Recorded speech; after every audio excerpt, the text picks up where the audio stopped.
Phones are pretty awesome these days. Great camera, super fast mobile internet access, and among many other things, turn-by-turn navigation. So why shell out the dough for a dedicated motorcycle GPS? Do you actually need it? Can't you just use your phone? Today in the shop, we install the Garmin Zumo XT motorcycle GPS and discuss why we chose it to save our phones for dumb selfies and Instagram stories.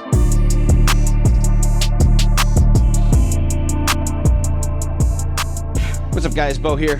First things first, this isn't going to be a video telling you that you should buy the Zumo or any other GPS for that matter. This video will explain why we picked the Zumo, give you a few details about it that we particularly like. I want to give you the info and you can decide if it's the right device for your needs or not. Secondly, I just wanted to define the difference between routing and navigating for the purpose of what we're doing today. Routing is taking points A and B and coming up with a way to get between the two, and navigating is following that route. Routing in most apps happens in real time, so if you get off track, it will try and get you back on again. Phone GPS apps have come a long way, allowing you to download offload maps, topographical maps, track rides, and load GPX files to follow. We ended up using the Rever app while we were in South Dakota, and aside from not having a charging solution for my phone, and I had to keep it from going to sleep, it worked great. Gone are the days of needing a cell signal, as these new phones have a GPS chip inside, though map data is downloaded in real time, so while the phone knows your location,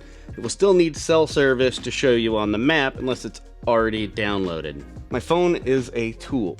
It has many uses in my day-to-day, so I don't want to risk something happening to it. It's probably my main reason for picking a standalone GPS. If the GPS breaks, I'm not down an email, text, camera, and internet tool. So why the Garmin Zumo XT? Well, to be perfectly honest, it's the lowest priced one on Revzilla. I expected at that price for it to be lacking in features, but it has everything I need, and it comes highly rated. It also came with everything I needed to mount it to the bike, and hardwired the power system to the bike. Quick note about that, I wouldn't recommend connecting this directly to your battery as it could drain it. Instead, I would suggest finding a switched power source for the positive wire. In my case, on my Tiger 900, there is a connector here for an OEM alarm.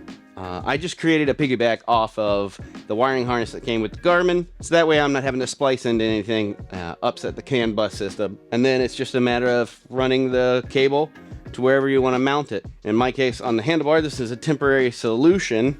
Either the Touratech or Evotech mounts specifically for the Tiger 900, or hopefully in my future, and those will put them out of the way and kind of make this whole thing look a lot neater. Standalone GPS units tend to be built a little bit more ruggedly, so IPX7 is nice. The X is a little interesting. I would assume that a device meant to be on motorcycles and built for off-road riding in mind, that it would have a dust rating, but it is mil standard 810 for drops, which means like, I don't know, 21-ish Gs of deceleration, so a bumpy road should be no problem, which is nice for adventure riding, for sure. The functions, which it has plenty of, are just a bonus point on top of the construction. I won't go into all of them, but I will discuss a few that stand out. Tracks. You can load up a GPX file and follow it without turn-by-turn and routing, which is great for pre-made trips off-road. Or you can record the trip in real time, save it, and share it later.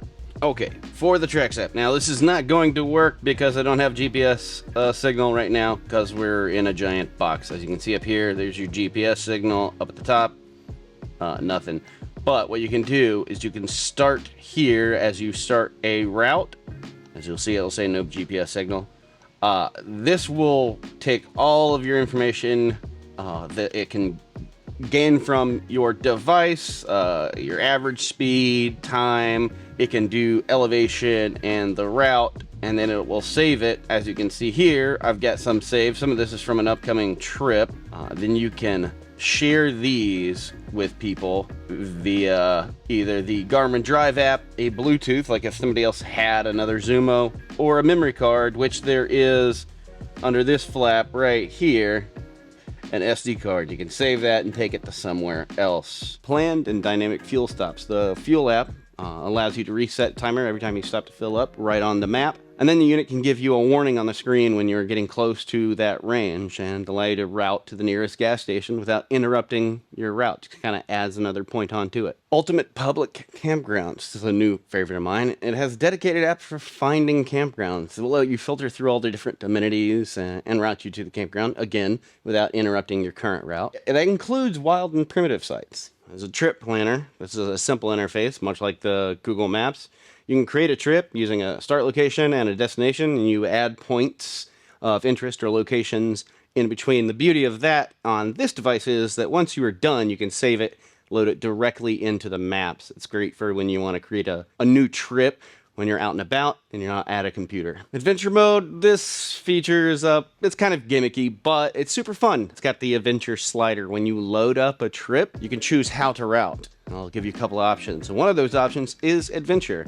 This is essentially a avoid highways mode, but with a little extra thrown in. It can turn a boring 1-hour trip on the highway into a 4-hour trip through some twisties. And I'm told it works for off-road as well, though we haven't tried that out. For routing, this could be fun to try out if time was an issue, but I mean, we really chose this for tracks, so we'll likely seldom use the adventure slider. All of these features can be operated on a glove-friendly touchscreen, which is pretty bright and a decent size to run in portrait or landscape mode. When you have your phone connected to the unit, you can get real-time traffic and weather, and through an overlay option, have it up on the screen while you were traveling.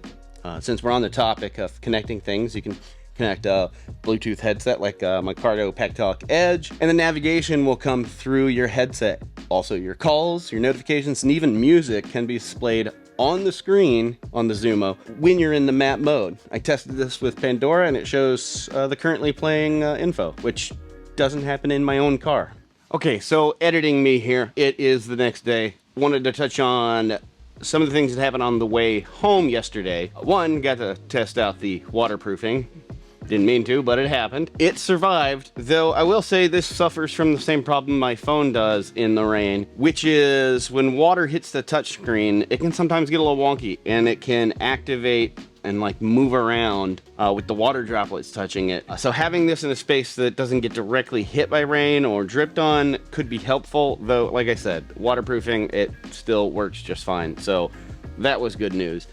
Now, for the other thing that happened to me on the way home, I want to take this over to the workbench and we'll talk about the profiles that are on here that I didn't know when I was heading home yesterday. So let's go over there and take a look. All right, so like I said, I noticed a few things on the way home. One of those things was all those changes, the settings that we made, they didn't stay.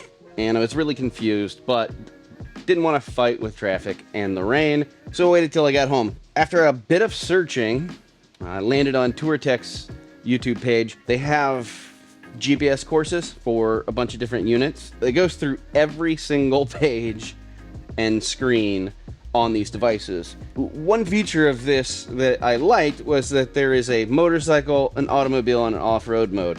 What I did not know is that all the changes you make while in a particular mode stay with that mode.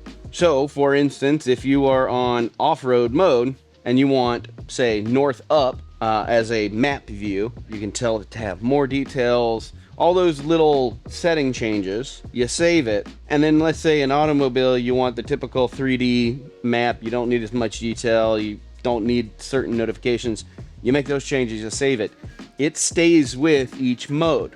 It's really helpful, especially on off-road tracks and stuff like that, where you don't want it to reroute and try to get you to the nearest roadway to get your destination as quick as possible, or to automatically reroute if you get off of course. So I really like the feature of that. It was really confusing at first, but thanks to them, saved me a lot of headache, and it's now one of my new favorite features. Look, all of these things are nice, but as I said, we got this for one reason: to save our phones. $500 is a lot of change, but replacing a phone is a nightmare, and it puts you out of commission until you get it replaced. I would rather save the phone for pictures of my dumb face. I'll leave a link to the GPS page at Revzilla, along with a link directly to the Zumo XT, if you have decided that a standalone GPS fits your use case. But if you still plan on using your phone, which some will, I would highly recommend checking out Rever, especially if you plan on following some off-road tracks. Like I said, we used it up in South Dakota, barring a few minor issues. It was awesome. Those issues are my fault. We're going to be doing a lot more gear and accessory reviews on the channel, so let us know what you think in the comments. Like the video if you want to see more, and subscribe for all sorts of motorcycle content. Thanks for watching. Outro crew, thanks for making it to the end. Thanks for making it to the end. You're our outro crew because you make it to the end. Tell us, how do you plan your trips? Do you have a favorite routing app? Do you have a favorite trip planning app? Let us know down below. Put OC in your comments. We know it's one of our favorites. And we'll see you on the next one. I'm gonna turn the AC on now because it's hot. Turn the AC on! It's 79 already! It's been off for 5 minutes! Oh, I hate Atlanta.